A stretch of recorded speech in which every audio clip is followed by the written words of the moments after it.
శ్రీ పద్మావతి అమ్మవారి ఆలయంలో వరలక్ష్మి వ్రతాన్ని శాస్త్రోక్తంగా నిర్వహించారు. తిరుచానూరు శ్రీ పద్మావతి అమ్మవారి ఆలయ ఆస్థాన మండపంలో శుక్రవారం వరలక్ష్మి వ్రతం వైభవంగా జరిగింది. వరలక్ష్మి వ్రతం సందర్భంగా వేకువజామున అమ్మవారిని సుప్రభాతంతో మేల్కొలిపి సహస్రనామార్చన, నిత్యార్చన, మూలవర్లకు, ఉత్సవర్లకు అభిషేకం నిర్వహించారు. ఈ పర్వదినాన అమ్మవారు బంగారు చీరతో విశేష అలంకరణలో భక్తులకు దర్శనమిచ్చారు. అనంతరం శ్రీ పద్మావతి అమ్మవారి ఉత్సవమూర్తిని ఆస్థాన మండపానికి వెంచేపు చేసి పద్మపీఠంపై ఆసీనులను చేశారు. అక్కడ విశ్వక్సేన ఆరాధన, పుణ్యాహవచనం, కలశ స్థాపన, అమ్మవారి ఆరాధన, అంగపూజ, లక్ష్మీ సహస్రనామార్చన, అష్టోత్తర శతనామావళి నిర్వహించారు.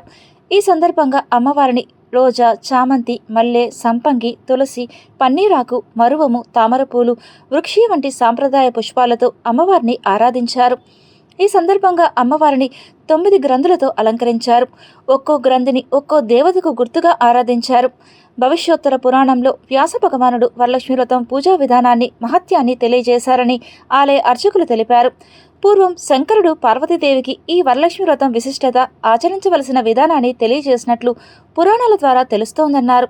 త్రేతాయుగంలో కుండలిని నగరంలో నివసించిన చారుమతి అనే భక్తురాలు వరలక్ష్మి నోము ఆచరించి పొందిన ఫలప్రదాన్ని ఈ సందర్భంగా వివరించారు. సాక్షాత్తు శ్రీ మహాలక్ష్మి ప్రీతితో తిరుచానూరులో శ్రీ పద్మావతి అమ్మవారు అవతరించారని, వరలక్ష్మి వ్రతంలో పాల్గొన్న మహిళలకు సత్సంతానం, దీర్ఘ మాంగళ్య సౌఖ్యం, సిరి సంపదలు, ఆరోగ్యం, కుటుంబ సౌఖ్యం వంటి ఎన్నో మహాఫలాలు కలుగుతాయని పురాణాల ద్వారా తెలుస్తోందన్నారు.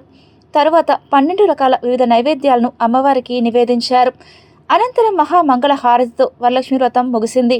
టీటీడీ ఉద్యానవన విభాగం ఆధ్వర్యంలో ఆస్థాన మండపంలో ఏర్పాటు చేసిన వ్రత మండపం భక్తులను విశేషంగా ఆకట్టుకుంది.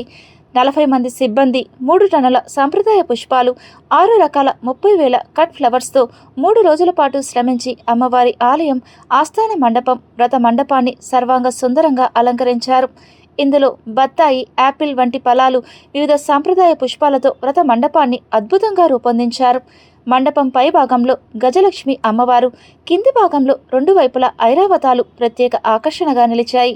ఆస్థాన మండపాన్ని అష్టలక్ష్మి మూర్తులతో, రోజాలు, తామరపూలు లాంటి రంగురంగుల పుష్పాలతో శోభాయమానంగా అలంకరించారు. భక్తులందరూ వ్రతాన్ని వీక్షించేందుకు వీలుగా ఆస్థాన మండపంలో, పుష్కరిణి వద్ద, వాహన మండపం వద్ద, ఫ్రైడే గార్డెన్స్, తోలప్ప గార్డెన్ వద్ద కలిపి 5 LED స్క్రీన్లు ఏర్పాటు చేశారు. ఈ కార్యక్రమంలో ఆలయ డిప్యూటీ ఈవో హరీంద్రనాథ్, ఆలయ అర్చకులు బాబుస్వామి, సూపరింటెండెంట్లు రమేష్, శ్రీవాణి, సురేష్, మునిచెంగల్ రాయలు, టెంపుల్ ఇన్స్పెక్టర్ లక్ష్మీకాంత్, ఇతర అధికారులు, విశేష సంఖ్యలో భక్తులు పాల్గొన్నారు.